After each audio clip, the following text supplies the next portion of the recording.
வணக்கம். இது உங்கள் பிவி அஸ்ட்ரோ. லைஃப்பில் இந்த திருமணம் அப்படின்றது லைஃப்பில் ஒரு முக்கியமான ஒரு செக்மெண்ட். இந்த திருமணம் அப்படின்றது சில பேருக்கு நறுமணமாக இருக்கும், சில பேருக்கு மறுமணமாக இருக்கும், சில பேருக்கு அந்த மனமே இல்லாமல் கூட இருக்கும். இந்த திருமண பிரிவினை, திருமண கஷ்ட நஷ்டம், திருமணத்தில் சண்டை சச்சரவு வர்றது, திருமண வாழ்க்கை சிறப்பில்லாமல் போவது, இதுக்கு எல்லாமே காரணம் என்ன அப்படின்னா நம் ஜாதக கட்டத்தில் உள்ள கிரகநிலை தானே தவிர இதுக்கு வேறு யாரையும் குறை சொல்லி எந்த பிரயோஜனமும் இல்லைங்க. சரிங்களா? ஏன்னா நம் பிறக்கும்போது நம் ஜாதகத்தில் பிறந்திருக்கக்கூடிய லக்கணம், அந்த லக்கணத்துக்கு ஏற்ப லக்கணத்துக்கு 7ஆம் பாவகம், 7ஆம் பாவகாதிபதி நிலையை பொறுத்துதான் நமக்கு எப்பேற்பட்ட வாழ்க்கை துணை அமையும். அந்த திருமண வாழ்க்கை சிறப்பாக இருக்குமா இல்லை கசக்குமா அப்படின்னு சொல்கிறது எல்லாமே நம் ஜாதக கட்டத்தையும் உள்ள கிரகநிலை பொறுத்து தான். அதனால் அது சப்போஸ் நல்ல வாழ்க்கை அமைஞ்சிருச்சுன்னா சரி, நல்ல வாழ்க்கை இல்லை, அது சப்போஸ் கஷ்ட நஷ்டம் சண்டை சச்சரவு பிரிவினை அப்படிமே வரும்போது இவர் தான் கெடுத்துட்டாரு, இவங்க பார்த்து வச்ச பையன்தான், இவங்க சொன்ன பொண்ணு தான், இவங்களால தான் என் வாழ்க்கை இப்படி ஆயிடுச்சு அப்படின்னு மற்றவங்கள குறை சொல்லி எந்த புண்ணியமும் இல்லை. நமக்கு அவன் நல்லபடியான வாழ்க்கை அமையணுன்ற விதிப்பயன் இருந்தால் நம்ம ஜாதகத்துக்கு நிச்சயமாக நல்ல வாழ்க்கை அமையும். சரிங்களா? சரி, இந்த வீடியோவில் ஒரு திருமண வாழ்க்கை பிரச்சனை பிரிவினை கொடுத்த ஜாதகத்தை தான் இந்த வீடியோவில் பார்க்கலானே இருக்கும். இது என்கிட்ட கன்சல்ட் பண்ண ஒருத்தரோட ஜாதகம் தான், அவரோட ஜாதகத்தை இந்த வீடியோவில் பார்க்கலானே இருக்கும். ஸோ ஸ்க்ரீனில் ஃபஸ்ட்டு ஒரு ஜாதகம் வருது பாருங்கள், அதை ஃபஸ்ட்டு நம்ம பேசுவோம். அவர் பிறந்திருப்பது மகர லக்கணம். மகர லக்கணத்தில் சனி, 2ஆம் இடத்தில் சந்திரன், 6ஆம் இடத்தில் சூரியன் கேது, 7ஆம் இடத்தில் குரு செவ்வாய் சுக்கிரன் புதன், 12ஆம் இடத்தில் ராகு. அட் ப்ரெசன்ட் நடைமுறை குரு தசை முடியக்கூடிய தன்மையில் இருக்குது. இது ஒரு பெண்ணோட ஜாதக கட்டம் தான். சரிங்களா? நடைமுறை குரு தசை முடியக்கூடிய தன்மையில் இருக்குது. என்கிட்ட இவங்க கன்சல்ட் பண்ணல, இவங்களோட பேரண்ட்ஸ் தான் கன்சல்ட் பண்ணியிருந்தாங்க. அவங்க பேரண்ட்ஸ் கேட்ட கேள்வி என்ன, என்கிட்ட இப்போ பேசுனதுக்கான காரணம் என்ன அப்படின்னா, கல்யாணம் ஆகி இந்த பெண்ணுக்கு கல்யாணம் ஆகி முதல் தரம் பிரிவினை கொடுத்தது, 2வது கல்யாணம் ஆச்சு, அதுவும் பிரிஞ்சிட்டாங்க. இப்போ 3வது வாழ்க்கை திருமணம் பண்ணலாமா, சிறப்பிக்குமா அப்படின்றத உங்களோட கேள்வி. சரி, ஃபர்ஸ்ட் ஆஃப் ஆல் இந்த ஜாதக கட்டத்துக்கு திருமண வாழ்க்கை முதல் தாரம் போனது கூட ஓகே, 2வது தாரம் நடந்து அதுவும் போச்சு, பிரிவினை நடந்துச்சு. இப்போ அடுத்து 3வது லைஃப் பண்ணலாமா அப்படின்றத இந்த பேரண்ட்ஸோட கேள்வி. இது ஒன்றும் தவறு இல்லை. ஏன்னா ஒரு பெற்றவங்களாக இருக்கும்போது அவங்களோட பெண்ணாக இருந்தாலும் சரி ஆனாக இருந்தாலும் சரி அவங்க குழந்தைக்கு நல்ல வாழ்க்கை அமைச்சு கொடுக்கணுன்னு தான் நினைப்பாங்க. பட் அந்த வாழ்க்கை சிறக்குமா சிறப்பளிக்காதான்னு அது அவங்களோட கிரகநிலை பொறுத்து. சரி, இவங்களுக்கு ஏன் ஃபர்ஸ்ட் ஆஃப் ஆல் முதல் தாரம் பிரிவினை, 2ஆம் தாரம் ஏன் பிரிவினை கொடுத்துச்சு? 3வது கல்யாணம் ஆகுமா ஆகாதான்றதை அப்புறம் பார்ப்போம். அதை அவங்க நம்ம பதில் சொல்லிட்டோம். இவங்களுக்கு ஏன் இப்படிப்பட்ட ஒரு வாழ்க்கை ஏன் அமர்ந்தது? ஏன் இது திருமணம் பார்க்க முன்னாடி ஒரு ஜோசியர்கிட்ட போய் பார்த்துருந்தா இதை தடுத்து நிப்பாட்டிருக்க முடியாதா அப்படின்ற எண்ணம் எல்லாம் நிறைய பேருக்கு வரும். அதாவது இவங்க நமக்கு வருதோ இல்லையோ, ஜோசியம் தெரியாதவங்களுக்கு இந்த சொந்தக்காரெல்லாம் கேட்டிருப்பாங்களே, ஏங்க ஜாதகம் பார்த்து பண்ணலையா, ஏன் நல்ல பொருத்தம் பார்த்து பண்ணலையா அப்படின்னு கேட்டிருப்பாங்கள்ல. என்ன காரணம் அப்படின்னா, ஒரு நம் ஜாதகத்தில் சில விஷயத்தெல்லாம் மாற்றவே முடியாது. இது இப்படின்னா அது அப்படி தான், இந்த அமைப்பு இப்படி இருக்கணும் அப்படின்னா அப்படி தான் இருக்கும், அதை மாற்றலாம் யாராலையும் முடியாது. இதனால தான் இந்த திருமணம் சொர்க்கத்தில் நிச்சயிக்கப்படுகிறது அப்படின்னு சொல்கிறாங்க. ஏன் இது இப்படி சொல்கிறோம்னா, இது ஏன் இப்படி மாற்ற முடியாதுன்னு சொல்கிறதுக்கான காரணம் என்ன அப்படின்னா, இவங்க ஜாதகம் லக்கணத்து 7ஆம் அதிபதி யார்? சந்திரன். மகர லக்கணாதிபதி சனி ஆட்சி. நடைமுறையில் குரு தசை தான் வேறு. குரு தசை லக்கணத்து 7ஆம் இடத்துல உச்சம் பெற்ற நிலையில் இருக்கார். கூட செவ்வாய் குரு மங்கள யோகத்தில் நிற்கிறார். கூட சுக்கிரன் லக்கணத்து முதல் தர யோகாதிபதி நிற்கிறார். லக்கணத்து பாக்கியாதிபதி புதன் நிற்கிறார். லக்கணத்துக்கு தர்மகர்மாதிபதி யோகம் எல்லாமே விழுந்து குரு தசை, குரு லக்கணத்தை பார்க்குறார், லக்கணாதிபதியை பார்க்குறார். குரு தசை நடைமுறையில். ஆனால் இந்த குரு தசையில் தான் பிரச்சனையே வந்துச்சு. 2 தாரமும் பிரிஞ்சதுக்கு காரணமே குரு தசை தான். ஏன் இந்த குரு தசை ஏன் கெடுத்துச்சு அப்படின்றத 2வது சொல்கிறேன். அடித்தளமாக இவங்களோட ஜாதகம் இப்போ என்ன ஒரு பேஸ் இதுதான் விஷயம் அப்படின்னு ஒன்று இருக்கும்ல. இவங்க திருமண வாழ்க்கைன்றது எப்படி இருக்கும், ப்ளஸ்ஸாக மைனஸாக, நல்லதா கெட்டதா, இல்லை வண்டி ஓடுமா ஓடாதா? சில பேர் சண்டை சச்சரவையோடு கூட வண்டி ஓடும். இது ஏன் ஃபஸ்ட்டும் போய் செகண்டு ஏன் போச்சு? ஸோ 7ஆம் இடம் தான் வாழ்க்கைக்குனே லைஃப் பார்ட்னர் குடிக்கக்கூடிய ஸ்தானம் 7ஆம் இடம். 7ஆம் அதிபதி ஃபஸ்ட்டு என்ன நிலையில் இருக்கான்னு பார்த்தா சந்திரன் லக்கணத்துக்கு 2ல். இது ஒரு ப்ளஸ்ன்னு சொல்லலாம், மைனஸ்ன்னு சொல்லலாம். ஏன்னா 7க்குரிய இது 2ல் இருப்பது ஓகே, பட் அவர் வீட்டுக்கு ஒரு 8ல் மறைஞ்சிருப்பார். இருந்தாலும் ஓகே, 2ஆம் இடத்துல நிற்கிறார், அதுக்கு வீடு கொடுத்தது ஆட்சி பெற்றிருக்கார். இது சிறப்பு தான், சிறப்பு இல்லைன்னா எடுக்க முடியாது. ஸோ 7ஆம் அதிபதி நல்லா தான் இருக்கு. மேலோட்டமாக நல்லாது இருக்கிறார், அடித்தளமாக நல்லா இல்லை. அதாவது என்னென்னா 7ஆம் அதிபதி சந்திரன் ஆட்சி, சந்திரன் 2ஆம் இடத்துல அமர்ந்தது சிறப்பு, அது வீடு கொடுத்த அதிபதி சனி ஆட்சின்றது சிறப்பு தான். அந்த சந்திரன் இயக்கக்கூடிய நட்சத்திராதிபதி யாரும் பாருங்கள், செவ்வாய் அவிட்ட நட்சத்திரத்தில் இருப்பார். அந்த சந்திரன் கூடிய நட்சத்திரம் செவ்வாய், அந்த செவ்வாய் நீசம். நான் ஆல்ரெடி நிறைய வீடியோவில் ஒரு சொன்ன விஷயம், 7ஆம் அதிபதி நீசமாகலாம், தவறே கிடையாது. ஆனால் 7ஆம் அதிபதி வாங்கிய நட்சத்திராதிபதி நீசமாகக்கூடாது, அம்சக்கட்டளை நீசமாகக்கூடாது. அப்படி நீசமாகிட்டார்னா நிச்சயமாக திருமண வாழ்க்கையில் பிரச்சனைன்றது வந்தே தீரும். இதெல்லாம் மாற்றவே முடியாது, இதெல்லாம் என்னால் உறுதியாக சொல்ல முடியும். ஒரு ஜாதகட்டம், ஒரு 7ஆம் அதிபதி நீசம், 7ஆம் அதிபதி நீசம் சொல்லும், 7ஆம் அதிபதி நீசமாக இருந்தாலும் சரி, இல்லை உச்சமாக இருந்தாலும் சரி, 7ஆம் அதிபதி வாங்கிய நட்சத்திராதிபதி நீசம், அம்சத்திலே அவர் நீசமோ இல்லை ராகு ஏதோ நின்றாரோ நிச்சயமாக முதல் தரம் நினைக்கவே நினைக்காது. என்ன தசாபுத்தி நடந்திருந்தாலும் சரி, இதெல்லாம் உறுதியாக கேரண்டியாக சொல்லலாம், நம்ம நிச்சயமாக சொல்ல முடியும். இதெல்லாம் எழுதியே கொடுக்கலாம், அந்தளவுக்கு கேரண்டியான இந்த பாயிண்ட். ஏன்னா நிறைய ஏதப்பட்ட ஜாதகம் நான் பார்த்த ஒரு விஷயம். ஸோ அப்போ இந்த ஜாதகத்துக்கு 7ஆம் அதிபதி சந்திரன், சந்திரன் இருக்கக்கூடிய நட்சத்திர செவ்வாய், அந்த செவ்வாய் லக்கணத்தில் நீசம், அம்சத்தில் அந்த சந்திரன் நீசம், சந்திரன் ராகுவோடு வேறு நிற்கிறார் நீசம் பெற்று அம்ச கட்டத்தில்.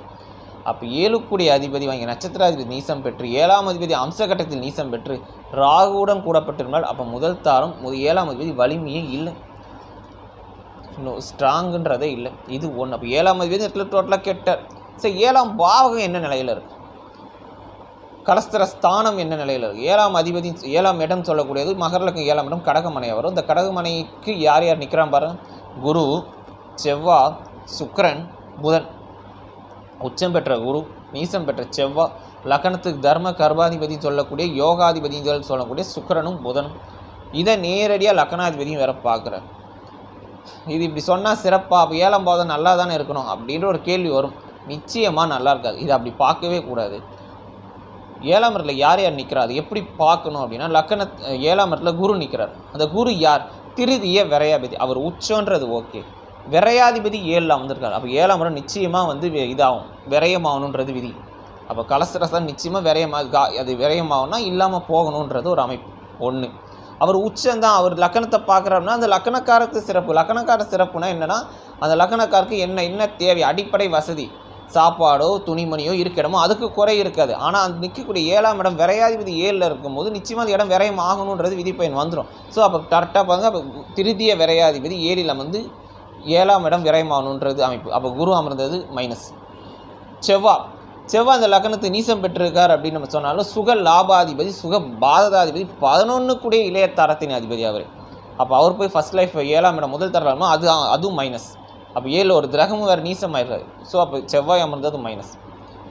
சுக்கிரன் முதல் தர யோகாதிபதி 7 கேந்திர பலத்தில் இருக்கிறார் அப்படின்னு நம்ம சொல்லலாம். ஒரு கேந்திராதிபதி மறு கேந்திர, இது தசம கேந்திராதிபதி இந்த லக்கணத்து 10 அதிபதி, 5 அதிபதியும் கூட 10 அதிபதியும் அவரே. ஒரு கேந்திராதிபதி மறு கேந்திரத்தில் அமர்ந்தது ஒரு தவறு. சுக்கிரன் 7ல் நார்மலாகவே அமரக்கூடாது. ஏன் அமரக்கூடாதுன்னா, காரகோ பாவனாஸ்தி விதி அந்த இடத்துல வேலை செய்யும். அப்போ சுக்கிரன் அமர்ந்து அந்த பாவத்தை கெடுக்கும். ஸோ அப்போ சுக்கிரன் வரும்போது அந்த சுக்கிரன் அமர்ந்ததும் தோஷம் தான். அப்போ 3ஆவது அப்புறம் அந்த சுக்கிரன் அமர்ந்ததும் மைனஸ் தான். ஸோ புதன் இந்த லக்கணத்து பாக்கியாதிபதி சொன்னாலும் 6 ரோகாதிபதியும் அவர். அப்போ அந்த 6 அதிபதி 7ஆம் இடத்துல அமரும் போது அப்போ வரக்கூடிய வாழ்க்கை குணங்கள் சண்டை சச்சரவு தேவையில்லாத பிரச்சனை எல்லாம் வரணுன்றது விதி. ஏன்னா 6ஆம் அதிபதி 7ஆம் இடத்துல வந்தாலே தேவையில்லாத சண்டை சச்சரவுனா அடிக்கடி வந்துகிட்டே இருக்கும். இதே 8ஆம் அதிபதி 7ஆம் இடத்துல வந்தார்னா அவரால் கஷ்ட நஷ்டத்தெல்லாம் அனுபவிக்கணுன்றது விதிப்பயனாக வரும். ஸோ அப்போ பாக்கியாதிபதியும் அவரே இருந்தாலும் 6 அதிபதியும் அவர். அப்போ சண்டை சச்சரவு பிரச்சனை வரணுன்றது விதியும் அந்த இடத்துல வந்துருச்சு. ஸோ அப்போ 4 பிளானட்டு 4மே நல்ல பிளானட்டு நம்ம இந்த இடத்துல பெருமையாக பேசினாலும் 4மே அந்த 7ஆம் இடத்துக்கு கெடுதல் கொடுக்கக்கூடிய பிளானட். அப்போ 7ஆம் பாவம் டோட்டலாக கெடுபச்சு. அந்த காமஸ்தானம் சொல்லக்கூடிய அந்த ஸ்தான பலம் டோட்டலாக காலி. ஏன்னா ஒரு பிளானட் இல்லை, மொத்த எல்லாமே ஆப்போசிட் பிளானட்டாக தான் போய் உட்காந்துருக்கு அந்த 7ஆம் இடத்துல. 7ஆம் அதிபதி நான் ஃபஸ்ட்டு ஆல்ரெடி சொல்லிட்டேன், 7ஆம் அதிபதி வலிமை இழந்தான் நிற்கிறார். அப்போ முதல் தண்ணி இவங்க யாரை திருமணம் பண்ணாலும் நினைக்காது. இது ஆணுக்கும் இதே பலன் தான், பெண்ணாக இருந்தாலும் இதே பலன் தான். இது பெண்ணோட ஜாதகம் தான், ஒரு ஆண் ஜாதகம் இது மாதிரி இருந்தாலும் அதே பலன் தான். இந்த மாதிரி அமைப்புடன் என்ன தான் நீங்கள் பொருத்தம் பார்த்து பண்ணாலும், மிகப்பெரிய ஒரு நல்ல திறமையான ஒரு ஜோதிடத்தை நீங்கள் பொருத்தம் பார்த்து பண்ணாலும் நிச்சயமாக சிறப்பு அளிக்காது. இதெல்லாம் மாற்றவே முடியாது, இதுக்கெல்லாம் வாய்ப்பே கிடையாது. டெஃபினட்டாக ஃபர்ஸ்ட் லைஃப் பிரேக்கப் ஆகி ஆகணுன்றது தான் விதி. இப்போ ஒரு டவுட் ஒன்று ஒரு நிறைய பேருக்கு, இது நிறைய பேர் என்கிட்ட கேட்டிருக்காங்க கூட. இந்த மாதிரி நிறைய பேர் நான் சொன்ன ஒரு என்கிட்ட அப்பாயின்மெண்ட் கேட்டிருக்காங்க.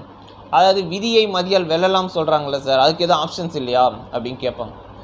விதியை மதியால் வெல்லலாம் அப்படின்னா சொல்லியிருக்காங்க தான், உண்மை தான். அப்படின்னா என்ன அர்த்தம் அப்படின்னா, விதினா அதாவது விதியை நம்ம மூளையை கொண்டு அறிவை கொண்டு ஜெயிக்கிறது அதோட அர்த்தம் கிடையாதுங்க. விதியை மதியால் வெல்லலாம் அப்படின்னா, விதினா என்னென்னா லக்கணம், ஜாதக கட்டத்து லக்கணத்தை தான் விதின்னு சொல்லுவோம். மதினா என்னென்னா சந்திரன், ராசி, சந்திரனுக்கு இன்னொரு பேர் மதி. லக்கணத்து சரியாக கிரகக்கோள்கள் அமையவில்லை என்றால், ராசிக்கு நல்லபடியாக அமர்ந்திருந்தால் அந்த விதியை இந்த மதியால் வெல்லலாம். இதுதான் விதியை மதியால் வெல்லலாம் என்றால் இதோட முழுமையான அர்த்தம். விதியை மதியால் வெல்ல வேண்டும் என்றால் அந்த மதிக்கும் இந்த விதி இருக்க வேண்டும். இந்த நல்ல திருமண வாழ்க்கை ஏதாவது ஒரு ஆப்ஷன்ஸ் இருக்கணும். ஒன்றுமே இல்லை. 7ஆம் பாகாதிபதினு கேட்டால் 7ஆம் பாதம் சுத்தமாக கெட்டு போச்சு. சரி, நடைமுறையில் தசா புத்தி என்ன? குரு தசை, குரு உச்சம், லக்னத்தை பார்க்குறார். உண்மைதான், நான் இல்லைன்னு சொல்லலை. இருந்தாலும் குரு உச்சன்றது ஓகே. அவர் தான் திருதிய விரையாதிபதி. 7ஆம் இடம் பாகஸ்தானத்தில் விரையாதிபதி 7ஆம் வந்தாலும் இப்போ விரயமானுன்றாங்க விதி பயன். அப்போ கரெக்டாக பாருங்கள், குரு தசையில் கல்யாணம் போது குரு தசையில் பிரிவினே ஆயிடுச்சு. First out, first life breakup ஆயிடுச்சு. சரி, இப்போ அடுத்த லைஃப் பண்ணுறாங்க, 2வது திருமணம். அது ஏன் போச்சு? 11 கூடிய இளையத்தாரத்தின் அதிபதி கூடிய செவ்வாய் 7ஆம் இடத்துல, அவரும் அதே 7ஆம் இடத்துல அமர்ந்திருக்கார். அதனோட தசை என்ன தசை நடக்குது? அதே குரு தசை தான் நடக்குது. நிச்சயமாக சிறப்பளிக்குது. குரு தசை இருக்கிற வரைக்கும் ஒரு திருமண வாழ்க்கை அந்த இடத்துல அந்த சுகத்தை அனுபவிக்கணுன்ற விதி பயன் இருக்குது கிடையவே கிடையாது. ஸோ குரு தசை ஃபர்ஸ்ட் ஆஃப் ஆல் முடிகிறதுக்குள்ளே திருமணம் தான் நிச்சயமாக பிரிவினை வரத்தான் செய்யும். ஸோ குரு தசையில் திருமணம் நடந்துச்சு, 2வது கல்யாணம் நடந்துச்சு, அதுவும் பிரிஞ்சாச்சு. இப்போ 3வது லைஃப் பண்ணலாமான்னு நிற்குது. 3வது லைஃப் பண்ணலாமா வேணாமா? இப்போ நடைமுறை தசா புத்தினா குரு தசை முடியக்கூடிய தன்மை தான். இப்போ இன்னும் கொஞ்சம் நாள் கழிச்சு சனி தசை வந்துடும். சரி, சனி தசை வந்தால் திருமணம் பண்ணலாமா? லக்னாதிபதி தசை தான், ராசி அதிபதி தசை தான், ஆட்சி பெற்ற நிலையில் இருக்கார் தான். இதை உச்ச குரு பார்க்குறார், சுக்கிரன் பார்க்குறார், புதன் பார்க்குறார், செவ்வாய் பார்க்குறார். இப்போ சனி தசையில் திருமணம் பண்ணால் சிறப்பாக இருக்குமா இருக்காதா? ஃபர்ஸ்ட் ஆஃப் ஆல் எந்த திசையில் திருமணம் பண்ணலாம் பண்ணாமல் இருக்கலாம் அப்படின்றத விட அடித்தளமாக அவங்களோட ஜாதகத்தில் திருமண அம்சம் இருக்கா இல்லையான்றது தான் பேசும். சரிங்களா? ஃபஸ்ட்டு நம்மளோட அமைப்பு என்ன அப்படின்னு நிறைய பேர் இப்போ ஒரு விஷயம் கேட்குறோம் இல்லையா, எனக்கு இந்த தொழில் பண்ணலாமா, என் ஜாதி என்ன தொழில் பண்ணால் சிறப்பாக இருக்கும், என்ன திரகம் வலிமையாக இருக்குது, அதோட திரகத்தோட காரத்துவம் எடுத்து பண்ணால் சிறப்பாக இருக்குமா கேட்குறோம். ஃபர்ஸ்ட் ஆஃப் ஆல் உங்கள் ஜாதகத்தில் சம்பாதிக்கணுன்ற அந்த யோக்கியதம் உங்கள் ஜாதக கட்டத்தில் இருக்கணும். உங்கள்னா என்னையும் சேர்த்து தான் சொல்கிறேன். சம்பாதிக்கணும் அம்சம் என் ஜாதக கட்டத்தில் இருந்தால் தான் நான் சம்பாதிக்க முடியும். நான் என்ன தொழில் பண்ணாலும் சம்பாதிப்பேன். ஏன் ஜாதகத்தில் சம்பாதிக்கணும் யோகியம் இல்லை அப்படின்னு என்ன தான் தொழில் பார்த்து பண்ணாலும் உருண்டு பிறண்டாலும் நிச்சயமாக சம்பாதிக்க முடியாது. அதே மாதிரி தான் ஒரு ஜாதகத்தில் திருமண வாழ்க்கை இந்த தசா புத்தியில் பண்ணலாமா அந்த தசா புத்தியில் பண்ணலாமா அப்படின்றத விட அடித்தளமாக ஃபஸ்ட்டு திருமண வாழ்க்கை சிறப்பு அளிக்குமா அளிக்காதான்றதை ஃபஸ்ட்டு பார்க்கணும். அது இல்லாமல் நம்ம மொட்டையாக இந்த டைமில் பண்ணுங்கள், இப்போ 3 மாதம் கழிச்சு பண்ணுங்கள், 1.5 வருஷம் கழிச்சு பண்ணுங்கள் அப்படின்லாம் இந்த இடத்துல சொல்லக்கூடாது. அடுத்து வரக்கூடிய சனி தசைன்றது ஓகே, லக்னாதிபதி ராசிக்கு ராசி அதிபதி சிறப்பு தான், நான் இல்லைன்னு சொல்ல வரல. இருந்தாலும் குடும்பஸ்தானம்ன்றது 2ஆம் இடம். அந்த 2ஆம் இடத்துக்கு இவரே விரையாதிபதியாக தான் வருவார். அந்த 2ஆம் இடத்துக்கு ஆப்போசிட் பிளானட்னா செவ்வாயும் புதனும் தான். இவருக்கு குடும்பஸ்தானமே ஃபஸ்ட்டு ஸ்ட்ராங் கிடையாது. 2ஆம் இடத்துல சந்திரன் அமர்ந்தது தோஷம். 2ஆம் இடத்துக்கு 6 கூடிய அதிபதி, 2ஆம் இடத்துக்கு ஆப்போசிட் பிளானட்னா செவ்வாயும் புதனும். அந்த 2 பிளானட்டும் சனியை நேரடி பார்வையில் நிற்கிறாங்க. குரு பார்க்குறார், சுக்கிரன் பார்க்குறாரு சார். குரு பார்க்குறார், சுக்கிரன் பார்க்குறாரு அப்படின்னாலும் அந்த சனிக்கு நட்புகோளும் இருக்குது, எதிர் திரகம்னு சொல்லக்கூடிய ஆப்போசிட் பிளானட்டும் இந்த இடத்துல இருக்குது. ஸோ அப்போ அடித்தளமாக ஒரு ஜாதக கட்டத்தில் அந்த 7ஆம் இடம் சொல்லக்கூடிய முதல் தாரம் சிறப்பளிக்கூடிய தன்மை இல்லை, 11ஆம் இடம் சொல்ல இளையதாரம் சிறப்பளிக்கூடிய அம்சம் இல்லை.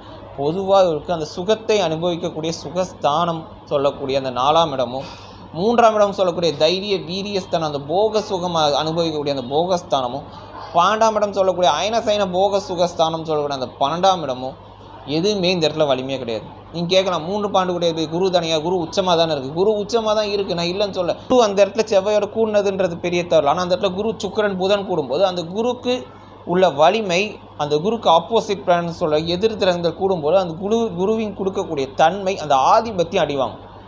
3ஆம் இடம் போக சுகஸ்தானம். அந்த 3ஆம் இடத்துக்கு ஆப்போசிட் பிளானட் யாருன்னா சுக்கிரன் புதன் சனி. 3 பேரும் அழகாக குருவை பார்த்து 3ஆம் இடத்தை சனி பார்ப்பேன்.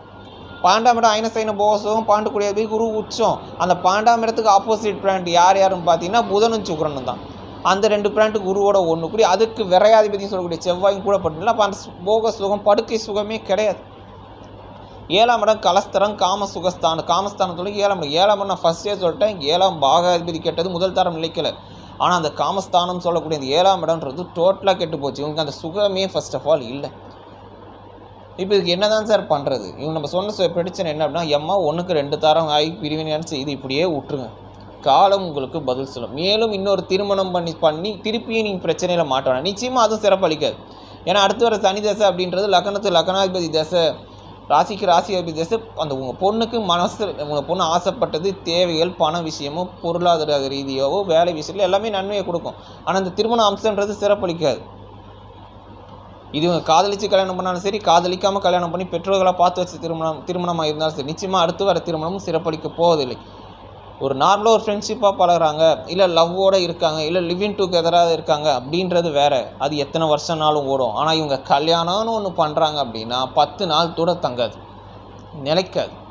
இதுதான் இந்த ஜாதகட்ட விஷயம். ஸோ இது ஜாதகம் பார்க்கணும் முன்கூட்டியே தெரிஞ்சிருக்காதா அப்படின்னா தெரிஞ்சிருக்கும் சார். ஆனால் தெரிஞ்சிருந்தாலும் எல்லா ஜோதிடருக்கும் இந்த விஷயம் தெரிஞ்சிருக்குமா அப்படின்னா தெரியாது. அப்படியே தெரிஞ்சிருந்தாலும் நிறைய ஜோதிடர்கள் சொல்ல மாட்டாங்க. என்ன காரணம்? ஒரு பொண்ணுக்கோ இல்லை பையனுக்கோ நீ வரன் பார்க்க வரீங்க, வரன் பார்க்கும்போது இந்த ஜாதகத்தை பார்த்தோன்னே சொல்லலாம், இதெல்லாம் பார்த்தோன்னே சொல்லலாம் முதல் தரம் நிலைக்காதுன்னு. அவங்க முதல்ல ஆசையாக பார்க்க வருவாங்க. ஏன் பையனுக்கோ பொண்ணுக்கோ வாழ்க்கை எப்படி அமையும், பொண்ணு எப்படி இருக்கும், பையன் எப்படி வரக்கூடிய வரன் எப்படி இருக்கும் அப்படின்னு ஆசையாக கேட்பேன். அவங்ககிட்ட போய் இல்லை முதல்ல யாரை கல்யாணம் பண்ணாலும் திருமண வாழ்க்கை நிலைக்காது அப்படி மூஞ்சி லட்சமாக சொல்ல முடியாது. சொன்னால் அது ஃபஸ்ட்டு நல்லா இருக்காது, நாகரிக முறையும் இல்லை. பட் அப்போ அந்த இடத்துல பொய் சொல்லணுமா அப்படின்னா பொய் சொல்லக்கூடாது, இருக்கிறது தான் சொல்லணும். அந்த சொல்லக்கூடிய அந்த முறைன்னு ஒன்று இருக்குது. இது நிறைய பேர் சொல்கிறது இல்லை. ஏன்னா ஃபர்ஸ்ட் ஆஃப் ஆல் நம்ம ஒரு வார்த்தை சொல்லி வச்சிடணும். இந்த சப்போஸ் என்கிட்ட இது நான் என்ன சொல்லியிருப்பேன் அப்படின்னா, ஐயா இந்த ஜாதகத்தை திருமண வாழ்க்கை சிறப்பாக இருக்காது, தோஷங்கள் அதிகமாக இருக்குது, கொஞ்சம் பார்த்து தான் பண்ணணும். முக்கியமாக லேட் மேரேஜ் பண்ணணும். லேட் மேரேஜ்னால் எப்போ? 32 வயசுக்கு மேலே தான் திருமணம் பண்ணணும். ஏன் அது 32 வயசு மேலே ஏன் சொல்கிறோம் அப்படின்னா, ஒரு நார்மலாக ஒரு திருமண வயது அப்படின்னு ஒரு பெண்ணுக்கு என்ன சொல்லுவோம், 24-25 வயசுக்கு மேலே திருமணம் பண்ணிடணும்னு சொல்லுவோம். அதுவே 30-32 வயசுன்னும் போது அந்த திருமண அம்சன்றதே மாறிடும், அந்த வயதுன்றதே தாண்டி வந்துடும். ஸோ அப்போ அதன் அடிப்படையில் போகும்போது திருமண தோஷன்றது ஓரளவுக்கு அந்த வலிமை குறையும். இந்த பிரச்சனைன்றது பிரச்சனை, பட் அந்த தோஷம் சரியாயிடுமா ஆகாது. ஆனால் தோஷத்தின் வலிமை குறையக்கூடிய அம்சத்தை உண்டு பண்ணும். அதனால தான் லேட் மேரேஜ் பண்ணுங்க அப்படின்னு சொல்கிறதுக்கான காரணம். பட் எது எப்படி பண்ணாலும் அதற்கும் அந்த கிரக அமைப்பு வழி கொடுக்க வேண்டும். வெற்றியோ தோல்வியோ அதுவும் அந்த ஜாதகத்தில் உள்ள கிரக நிலை தான் தீர்மானிக்கப்படுகிறது. சரிங்களா? ஸோ இதுதான் விஷயமே. நம்ம எந்த நேரத்தில் என்ன பண்ணுறோம் அப்படின்றத விட நம்ம பண்ணால் சக்ஸஸ் ஆகுமா சக்ஸஸ் ஆகாதா அப்படின்றது அடித்தளமாக உள்ள நம்ம பிறந்திருக்கும் போதே அமர்ந்திருக்கக்கூடிய கிரகநிலை தான் தீர்மானிக்கப்படுகிறதே தவிர மற்றபடி இவங்க தான் என் வாழ்க்கையை கெடுத்துட்டாங்க, இல்லை நானாக பார்த்துதான் ஒழுங்காக பார்த்துருப்பேன், நான் இந்த பையனை லவ் பண்ணியிருந்தேன், இவங்க பேச்சை கேட்டு தான் அந்த பையனை விட்டுட்டு வந்துட்டேன், இல்லை இந்த சொந்தக்கார் சொல்லி தான் இந்த பையனை கல்யாணம் பண்ணேன், இல்லைன்னா என் வாழ்க்கை சிறப்பளிச்சிடும், இப்படி இருந்திருக்கும் அப்படி இருந்திருக்கும், எப்படியுமே இருந்திருக்காது. உனக்கு இப்படிப்பட்ட சபிக்கப்பட்ட வாழ்க்கை தான் பெற வேண்டும் என்பது விதிப்பை உன் ஜாதகத்துக்கு இருந்தால் உங்களுக்கு அப்படி தான் அமையும். இதை யாராலையும் மாற்றவே முடியாது. சரிங்களா? ஸோ இதுதான் விஷயமேங்க. நம் ஜாதகத்தின் உயர்வோ தாழ்வோ நன்மையோ தீமையோ ஏற்றமோ இறக்கமோ எல்லாமே நம் ஜாதகத்தில் உள்ள கிரகநிலை தான் காரணமே தவிர இதுக்கு வேறு யாரும் காரணம் இல்லை. சரிங்களா? நம்ம அடுத்த வீடியோவில் வேறொரு தலைப்புடன் சந்திப்போம். நன்றி, வணக்கம்.